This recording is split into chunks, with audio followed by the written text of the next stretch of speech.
looking across at the New Riverhead upper reservoir and the old pump house over there, is the perfect place to start today's walk, which is an incredible story about London. I might be overstating it there, but it's a very important story about London. You might say the most important story about London. So we're climbing up Amwell Street here to the high ground around the Angel Islington.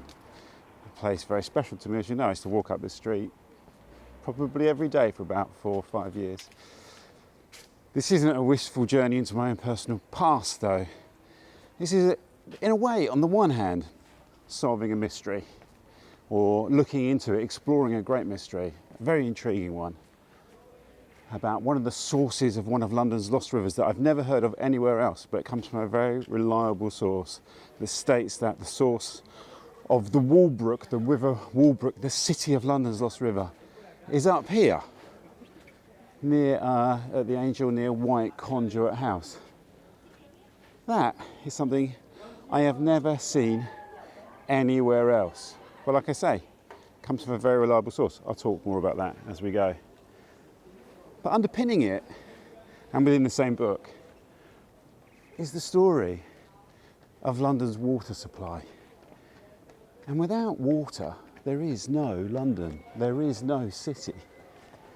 And it's not as straightforward as you might think.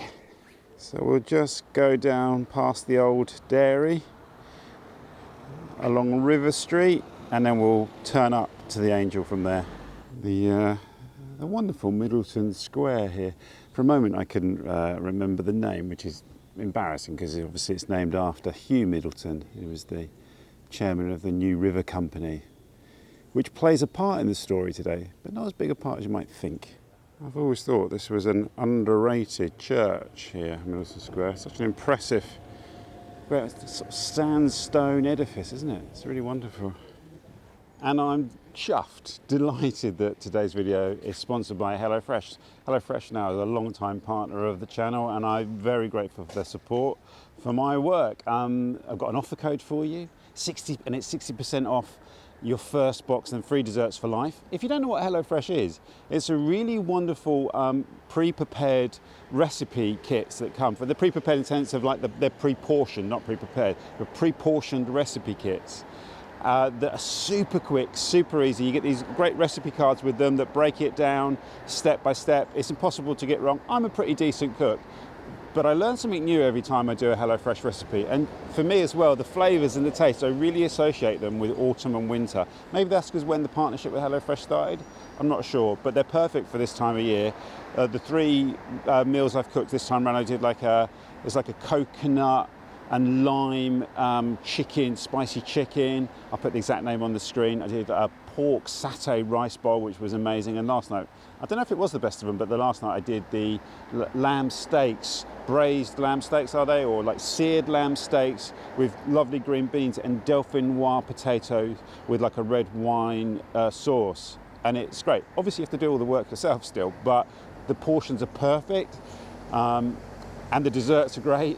And if you do this offer, you get free desserts for life, which sounds incredible, really, if you think about it. So there's a QR code somewhere on the screen that you'll be able to scan that will take you directly to where you can order. There's the offer code. If you use the offer code JR60 to get that offer, and there's a link right below the video here, which will take you to the place where you can take advantage of this fantastic offer. So just want to thank you, HelloFresh, once again for supporting my work and sponsoring this video. So I was doing a walk along the Phillybrook, Leytonstone's Lost River, with some artists, brilliant artists. It was a sound walk. And one of the brilliant people involved in that walk was a sound artist called Bridget Hart.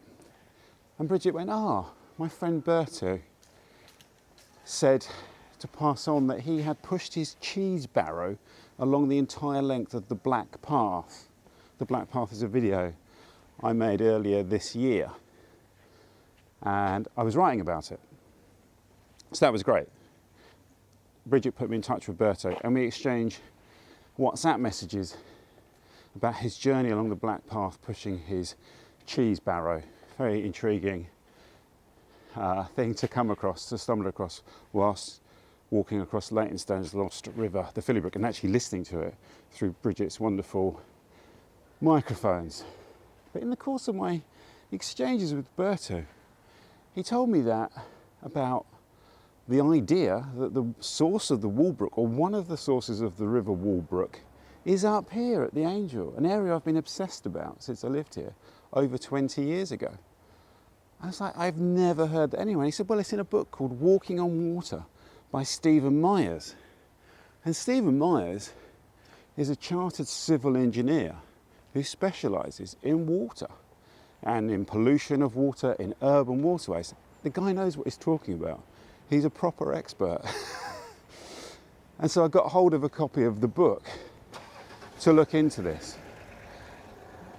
And I've walked the Walbrook a couple of times. There's a video on my channel here. And I've walked the course that I'd always come across, where there's a couple of sources that rise up in Moorgate, around Moorgate, Moorfields, Moorgate, the lower end of City Road, around Shoreditch, Hoxton, Old Street, and it flows through the City of London. It's a great walk, but I'd never heard of it rising up here at the Angel, where it intersects with a couple of amazing stories, and it brings in the story of how London got its water when it was running out of water in the Middle Ages. Amazing.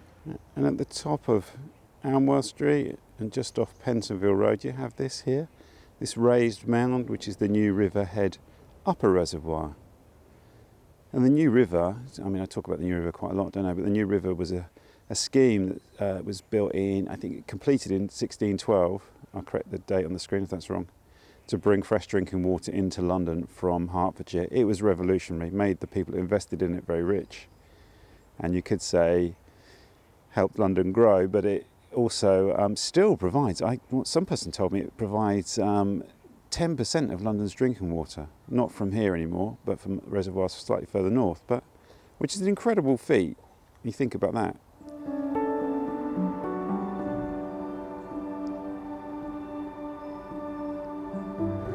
Just on the other side of Pentonville Road, they have the Lexington. That was the site of one of this area's many pleasure gardens, tea gardens, Dobney's Tea Garden.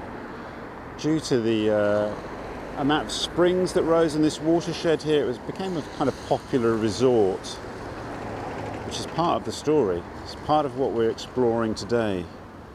Because there's a lot of information in this video, you might see a bit more of my face than you have done recently. There's a lot of talking involved. But what I love about the way Jonathan Myers describes, Stephen Myers, not Jonathan Myers, that's an actor, isn't it? Stephen Myers describes the areas. He talks about the catchment, this area being the catchment between two rivers, the Walbrook and the Fleet. And actually where I'm stood right now is the perfect example of that. I'm here in Penton Street. Pentonville Road drops down into the River Fleet. The River Fleet just really runs at the base of where I walked up today from Farringdon Station. And of course on the other side, City Road, the direction we're going to walk, is the catchment of the Walbrook. Now that's the thing which for me is new. I've never heard this area being described as the catchment for the Walbrook, but of course topographically, obviously that is the case, right? Because it's where we are. It's a ridge that runs north into the Northern Heights, and I'll talk a little bit more about William Howitt's book, The Northern Heights, and how he describes this area. And also on social media and on YouTube Shorts, I did tease an amazing story about London's water supply, which is beautiful, and I'll tell you that later, because otherwise it's just this, me talking. William Howitt writes about this area in his book The Northern Heights of London, published in 1869. This is what he has to say in a section labelled Ponds, Conduits and Rivers.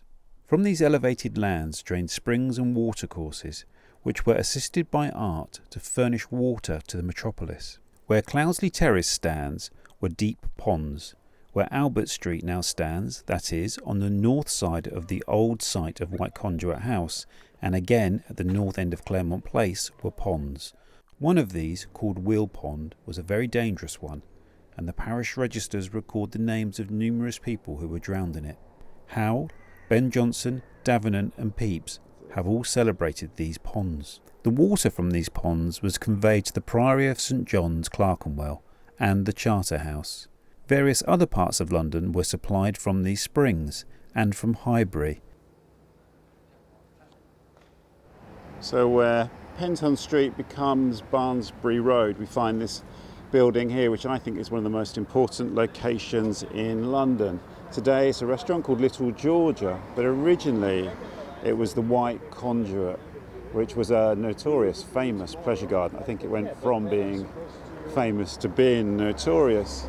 It opened on the 30th of January 1649, the day that Charles I was executed, and became one of the most popular pleasure gardens in London. The views from up here would have been incredible. Looking west over the fields of Marylebone, where Blake saw pillars of gold, and then down into the city and beyond, and it was a real magnet. It's also, I've told this story elsewhere, the home of cricket. There was a cricket field here, and amongst the people that played in the cricket field was a guy called Thomas Lord. They got fed up of all the hoi polloi coming up here and making too much noise whilst they were trying to play cricket, and they moved west to a field that one of the members owned, and that becomes Lord's Cricket Ground. I've told it badly in this version, but actually on one of the maps I've just seen, the cricket field does appear to be a little bit further north, but let's not spoil the association with White Conduit House. There was also a spring here which was used to supply the Charterhouse down in Clerkenwell, and that was what the White Conduit was, a source of water for the medieval priory there at the Charterhouse. That's all very well established. What hasn't been established is that around the White Conduit was also one of the sources of the Walbrook. Yeah, and we've got the heating option. This becomes an interesting diversion for me because I've been looking to walk the White Conduit, like I say, for over 20 years. I still live opposite on the Barnsbury estate. I think Berto lived around here as well, that's hence his interest in it. So over the years I've been trying to find the course of the White Conduit down to Charterhouse. There's a map in Charterhouse showing the White Conduit, but the room, it was very difficult to see the detail. Also, it's a very old map, right, because the course of the White Conduit to the Charterhouse predates the Reformation of the church and the dissolution of the monastery. So what was that? And that was in the 1540s, was it, or 1560s? So the map is a very old map, and there's not a lot of features you can pick up that relate to the contemporary landscape. Stephen Myers does provide a map showing the course of this branch of the Walbrook. I'll link below to the video I made about the Angel that includes a good bit more detail on the White Conduit and the legends of Islington, and also the Walbrook walk they did along the traditional route from Shoreditch through the city and down to the Thames. It's a great walk, like I say, and you can feel the river valley. This just adds a completely different dimension to it for me, which is I'm fascinated about.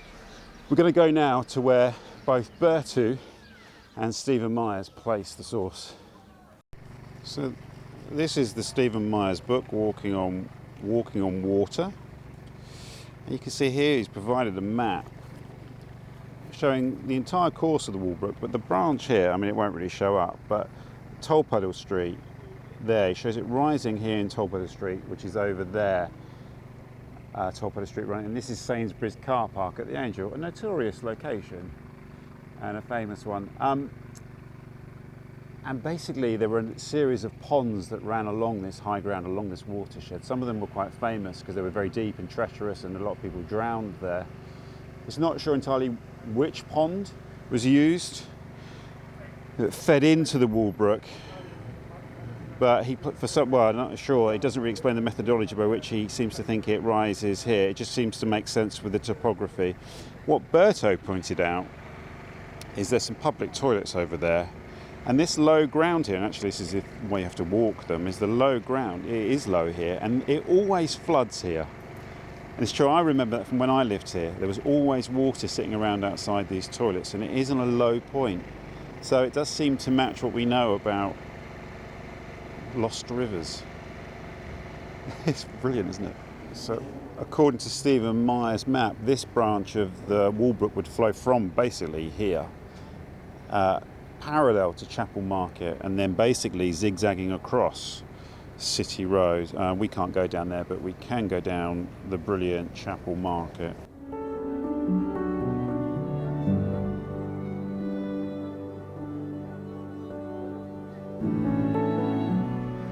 And the map shows it cutting across Liverpool Road here and down behind Angel Tube Station to Colebrook Road, where it presents a slightly curious, anomaly. Let's call it an anomaly for now, and we'll discuss it when we get there. The Angel Islington, which there was a toll gate here that marked the entrance to the city, really, hence City Road, that we'll be going down in 1 second. And naturally, as you walk down City Road, you feel that you're dropping down off the high ground of Islington, the hill, the Islington. But the northern branch of the Walbrook would have been cutting across here, across Torrens Street, running parallel to City Road at this point. So the Walbrook is cutting across here, across Colebrook Road, and then runs down Elia Mews, which is beautiful, isn't it? But it does present a conundrum for me.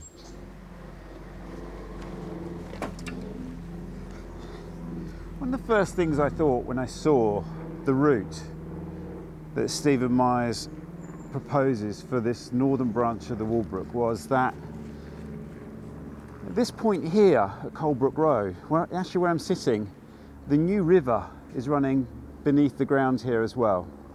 We saw the New River head earlier on, the upper and lower reservoirs. And that scheme was, I think it was completed 1612, I'll put the exact date if that's incorrect, early 17th century, when all of this area was fields, apart from the odd building. And I've looked at various old maps of Islington. There aren't many from that period, but there are some from later where they show the New River running through here. I haven't seen a single map that shows the Walbrook at all, this part of the Walbrook. There are maps that show the lower parts of the Walbrook, even though it was culverted as it ran through the city quite early in the medieval period, because it was becoming quite polluted and clogged, and it was getting blocked quite a lot. But you would think at least one map would show the Walbrook. Maybe it's one that Stephen Myers has seen that I can't find anywhere. But that's interesting. And also, the New River would have had to go over it. So you think there'd be something showing that, but it doesn't show. There's maps that show the New River, and they don't show it crossing a watercourse. And also, I can't see any reason why the Walbrook would have been culverted here, where it ran through fields. So that's an interest for me. That's an interesting anomaly. It's not to say that it wasn't. One possible explanation, I think, is what Stephen Myers is talking about, where with all the ponds that were around here, showing that it was a watershed, showing that it fed, that springs here possibly fed, well, they definitely fed the Fleet, and they could also have fed the Walbrook, is that perhaps at this point they were still percolating beneath the ground, deep beneath the ground. That's what I think is possibly the case. But it's an interesting point, and for a while when Berto first told me, that's why I was like, is that right? Can it be right? You think it would show up on a map somewhere that a river that fed the city, and it would have been an important river, would have been flowing through the streets here.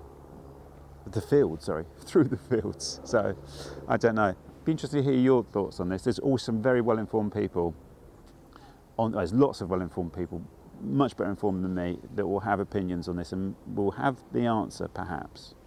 Let's crack on. And I will tell you those great stories about London's water supply a bit further down. I want to get going though, really.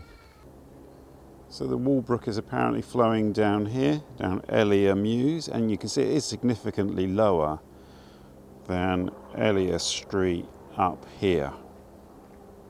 Actually, this is a beautiful image, isn't it? Elia Mews, perfectly aligned with the tower blocks that sit along City Road, right on the edge of the city.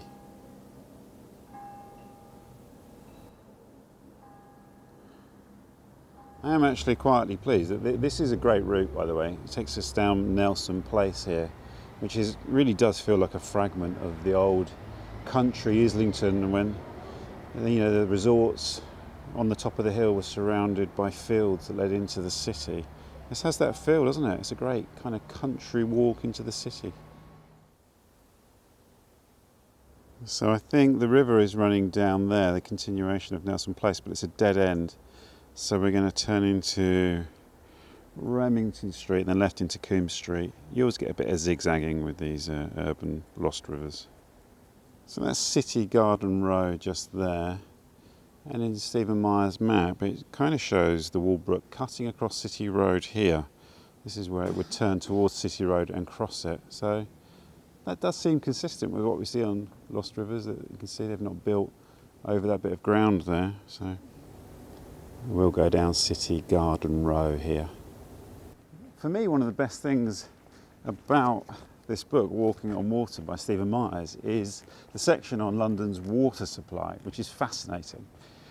Because as the city started to grow, you get to the kind of Middle Ages around the 12th century, 11th, 12th century, when they started to become really concerned that the city didn't have enough water, that the Walbrook was kind of not really usable anymore. The Fleet is famously quite putrid, even at that point. So they started to think about how they could get water into the city and came up with various schemes that ran throughout the Middle Ages, and you could say was not completely resolved, but partially resolved with the building of the new river, again, early 17th century. So it was a long period of about 400 years where they were really struggling with how to get water into London. And so various conduits were built. We talked about Lamb's Conduit. I walked along Lamb's Conduit a month or so ago. That's really interesting. And pipes were laid from the springs and the wells around, well, the wells, the sort of springs that had sprung up around London and some of the wells, and they were trying to pipe them into the city. Some unscrupulous wealthy people were stealing water from other places. But one particular story really tickled me. I'll read it to you. I'll find a place to put the camera down and read it. This is the great story about London that I teased the other day. And he talks about various schemes. In 1377, London's population had been estimated at 40,000, and in spite of occasional outbreaks of plague, by 1580 it had tripled. By then, the inadequacy of the existing sources of water to provide for the needs of London was becoming a major topic of public concern. The first two privately funded water schemes for commercial gain drew on Thames water. One was based in London Bridge and the other upstream of the Thames. In 1582, Peter Morris, almost certainly a Dutchman, proposed to build a water wheel between the two landward piers of London Bridge to use it to generate pressure that would supply Thames water to properties on higher ground in the city. That in itself feels like a terrible idea, doesn't it? Anyway, people were sceptical about whether this would work or not, and he turned their scepticism by doing a display where he pumped a jet of water over St Magnus's Church near the river. Now, I'll try and put a shot in of St Magnus's Church here. It's significant. Obviously, the banks of the river were wider then. That's a big old tower to get his jet of water. So on the basis of that demonstration, he was granted a 500-year lease on the piers, and his company continued to supply relatively small quantities of ever-decreasing water of ever-decreasing quality and with ever-decreasing reliability. By the middle of the 18th century, 4 wheels were operating, 3 at the north end of the bridge and 1 at the south end supplying Southwark. Basically, in the end, the river traffic grew so great, these water wheels became a real obstacle, and in 1822 they were removed because of the rebuilding of London Bridge. But this is the thing that also really tickled me. So imagine there's those great big water wheels shooting. I love the image of shooting the jet of water over St Magnus's. But the City of London continues to pay out £3,750. So this is the other thing that tickled me about that. So incidentally, Thames Water is still constrained today to honour the original 500-year lease. It continues to pay out £3,750 each year in compensation to the shareholders of the London Bridge Waterworks Company, and will do so until the lease expires in 2082. And I love that. Imagine going through the accounts of Thames Water and going, why are we paying, who's the London Bridge Waterworks Company, and why are we paying them £3,750 a year? Someone has to explain. It's beautiful, isn't it? Right, let's crack on. Another interesting fact is that water from the River Fleet was used to clean the trains at St Pancras and King's Cross. right until 1936. That's mad. Fleetwater, River Fleetwater was still being used in London, not for drinking, but for cleaning, until 1936. It was also used to water the parks and the gardens around St Pancras as well. Well, another beautiful fact. That's why this is a great book about London's water, even if I'm still not convinced about the course of the Walbrook being here, the source of it. Although actually walking it is making me a little bit more convinced. It crosses City Road here. And I realise I've been doing a lot of this, my fate, but how else do I convey the information, you know? So we're going to cross City Road, and the Walbrook is flowing sort of roughly parallel to City Road on the other side there. So I'm looking down into the street here from City Road, and to be honest with you, there is a lower point. The road would have been built on a higher bit of ground. I'm just trying to find, but yeah, that does seem to be like the course of a lost river, and it's cutting left to right and going down there. We probably just have to go down City Road, I think. Are these the waters of the Walbrook? I mean, no is the short answer, but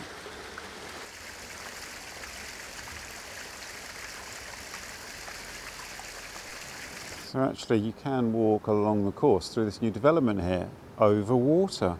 So we are actually walking on water, like the title of Stephen Myers's book. And although we have the Regent's Canal on the other side of City Road, it does make you think that this might be a reference to the Walbrook. In the development here, it might be worth looking into the planning of this to see whether there's a reference to the course of the Walbrook.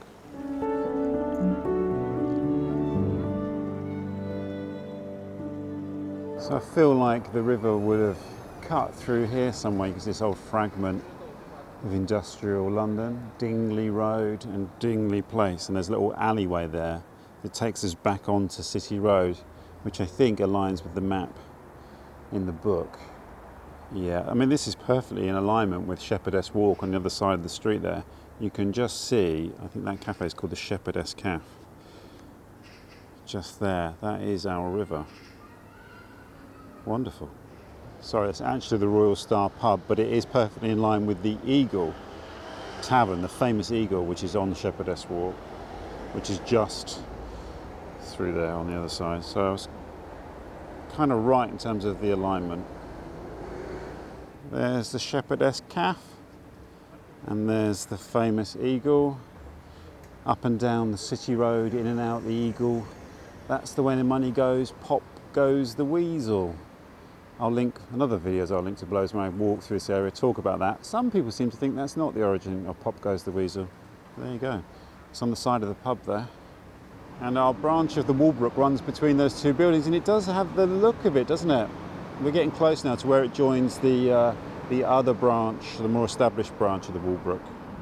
Here in Shepherdess Place, our river, we have the boundary of St Luke, the parish of St Luke, Middlesex, and church gives the church wardens 1864. And there's another one up there, 1893. Now we do know as well, rivers were often used as parish boundary markers, so interesting, like the Lamb's Conduit in fact. It's actually a dead end, but the river would be running through there and then cutting back across City Road to make its confluence with the branch that comes down from Hoxton, Shoreditch. So I think it's flowing through here, this junction here, Westland Place, running to the left, Ebenezer Street, and I have seen this street flooded. A few years ago I was working around here and I remember you used to get a lot of water lying around in the street, just on this junction here in fact.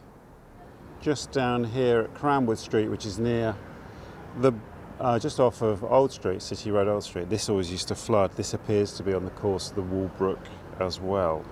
It's got the new Old Street station over there. I haven't actually been into that station yet, so that's one for a future video.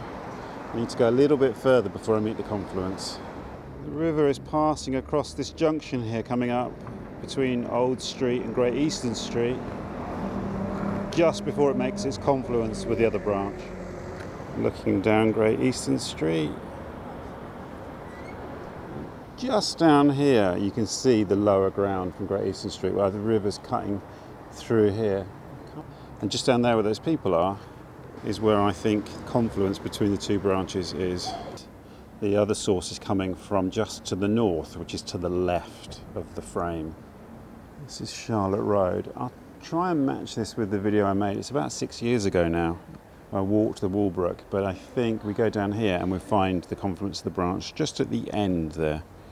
So from here at St Leonard's, the Walbrook is said to have basically followed the line of Curtain Road, but before that it runs through or near the site of the Shoreditch Holy Well, which I believe was in Bateman's Row. I've read that somewhere. I think probably in Fitzstephen. And the site of the Shoreditch Holy Well is just over the road here. So we'll go there and then we'll pick up in Curtain Road.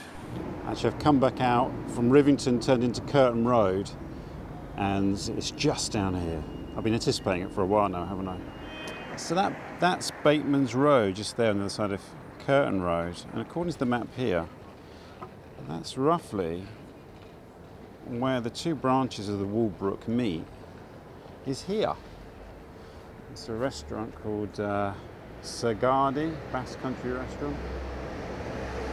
Well, at this point here is a very hallowed spot. It's not really the confluence of two rivers, it's two sources conjoining to create the River Walbrook, which then flowed into the city and for a while provided its water. Certainly the Roman city of London would have taken a lot of its water from the Walbrook. And at this point I will hand over to myself. So a couple of days after filming this video, I went into the Charterhouse to check to see if they had information about the course of the White Conduit that fed the Charterhouse, as mentioned at the start of the video, and they directed me towards this wonderful map here, Tudor London. The staff there were amazing, incredibly helpful. So I thought, out of curiosity, I wonder if this is the map that might show the Walbrook, the new branch of the Walbrook. And here, look, look what I found. Here it says, it shows you the Walbrook, the Western Stream, which is interesting. We've made a video called the Western Stream already, haven't we? The Western Stream, and it says from Barnsbury near the Angel. So this is Tudor London. This is England's greatest city in 1520, and you can see here. You can see the course of it here. Obviously, a lot of these street names have changed, and it's running down here. But we have some reference points. We have the Little Moor Field. We have Bunhill Field. And anyway, and you can see here it joins the main branch, the eastern stream of the Walbrook, right near the point where it enters the City of London. Much further south than where we had it, or where it is in Stephen Myers' book. We have it up here. It's very close to the priory, the Holy Well. So that appears to be an error according to this map here. So I can't leave these things unresolved. So now I'm just going to quickly pick this up and walk down here. I think this, by using these markers here, we have the Moorgate as an indicator showing us this road, and we have various institutions that still exist. Armourers Hall, for example. We have Carpenter's Hall. We have some of the churches, they're still there. So we're going to just pick this little bit up here to complete the journey and add that to the record. Just looking down City Road there, I think the river is running just to the right of City Road, along the edge of Bunhill Fields burial ground. So I think the river is running along this this edge of Bunhill, what's now Bunhill Fields Cemetery, famous nonconformist cemetery, where William Blake is famously buried along with John Bunyan and multiple others. I've made a video about this, which I will inevitably link to below. Then it would pass through the grounds of the Honourable Artillery Company stationed here beside City Road.